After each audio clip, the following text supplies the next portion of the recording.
I'll ask you your name. What's your name and what do you do? Okay, my name is Christine Fenner, and I work at Crisis Center for 17 years. I'm a program manager supervisor. And where were you born? I was born in York Factory, Manitoba. It's a historical site in northern Manitoba. If you study your history, the Europeans, the white man came from Europe, like England, that in the 1642, I believe it's 1642, that historical site has been there where I was born. So it's a lot of history to where I was born, so I'm very proud of that. All right. How long have you been working with like the Crisis Center? 17 years. Oh, that's nice. Oh. Oh. Lots. Yeah. So you've learned a lot, right? Like just from being, and you see a lot? I learned lots. I've seen lots. I work with men and women in domestic violence relationship. We used to just help women. Now we help men also that are in domestic violence relationship. Yeah. Whether it's intimate partner like a one-to-one or if it's family violence, we help also now. We help sexual assault victims now also. So we have 3 areas that we do, 3 criteria. To come in the shelter, you have to meet one of those criteria to be helped. All right. What is something or someone, like what does someone do that? No, it's okay. For what? Did something or someone inspire you? Like from your job? From my job, because I grew up in a domestic violence relationship in my biological home, in my mom and dad. My dad used to be very physically abusive to my mother, beat the heck out of her. And when I was married, in my first marriage, I've been married twice. My first relationship, my first husband was abusive. I learned from there that we should not tolerate domestic violence relationships, that there's help out there. At that time when I was young, there was no, I never heard of a safe shelter for domestic violence. But that's where I think that's where I learned about domestic violence from my childhood and in my marriage. And like for someone that's like going through like say what you go through, like how would they find out about like the Crisis Center? Even for men, like 'cause not a lot of. Okay, now Today, to Thompson Crisis Center's advertise, you can go on the internet. Yeah. There's posted information downtown usually. We have a staff here that does presentations within the community to discuss domestic violence relationship, and the shelter is available if they want a safe place. So you can Google it or whatever. With all the new technology, you can just click on Thompson Crisis Center. The information will be right there. So it's easier for people nowadays to ask for help? Yes. We do counseling here. We do programming. We have a children's counselor that will help the children's domestic violence relationship information. Mm-hmm.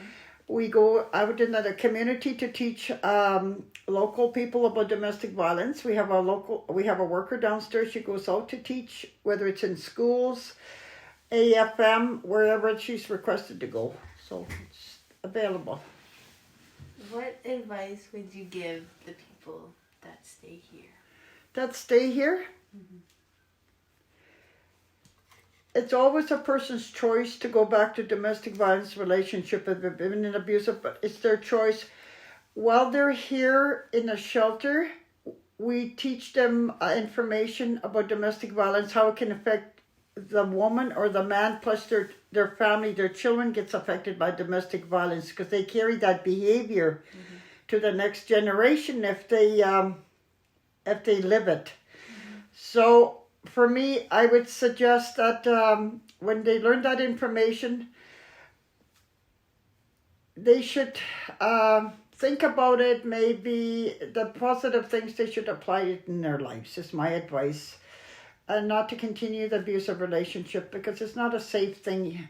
Because of domestic violence, there's been deaths, there have been continued abuse, continued feeling. There's domestic violence. It's multiple abuse, whether it's physical, emotional, verbal, psychological. So it's multiple abuse a woman or a man can feel so depressed, so crappy. They can take their own lives. It's just not a good thing. So that's why we try to teach, and we try to, while the women are here, we teach them and give them the tools of what domestic violence entails. All that information, hopefully that they think about it when they leave here and do good with the information. That's what I like to say.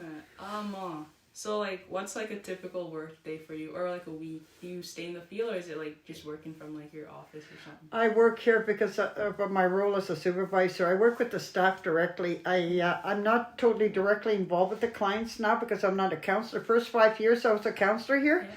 But now I just supervise the staff. If there's a new staff, I train the new staff, and I work on the computer. We insert information into the computer about a client's file, whatever.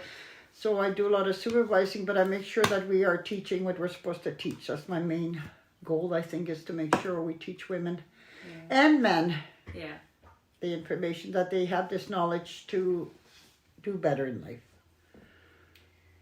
What is your favorite part of your job? I like the staff. And my job day to day is something new can come up, and it can be challenging, and I'm used to challenges in life, so I'm always excited to come to work. Even after all these years, as long as I've been here too, I've never think, oh, I have to go to work. I want to go to work. I'm excited. As sitting here right now, I'm excited to even share this information with you. I hope that you can share this with your high school students. Mm-hmm. And use this in your lives to share with somebody. So it's never. So like after so say after like a woman comes into the home or the crisis center, how do they like get out, like get back on their feet? Do you guys wait till they, like, how does that work? While they're here, we do programming. We provide them with information for housing. Mm-hmm. We give them the information about domestic violence, like I said. If they want to relocate, we give suggestions where they help them in ways to make that happen. Let's say they want to come from a reservation. We give them the information how to go about relocating, and we give them housing numbers. We help them with housing forms to relocate. That's what we do. What are some things you like to do other than work? Work, gardening. Oh, yeah. And I got 100 grandchildren and great-grandchildren I love. That's my other passion, to be with my family. I love being a grandma.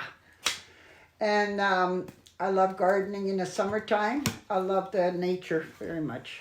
That's how I relax. What's some like life lessons you've learned from like this job? From this job is to be open-minded, mm-hmm. to listen to people really well, not to always talk.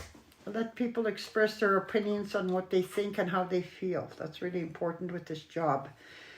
Don't problem solve for people. Give them tools to problem solve. Don't tell them how they should live, where they should live, but allow them to be able to make decisions for themselves. That's what I've learned, is to be a better listener.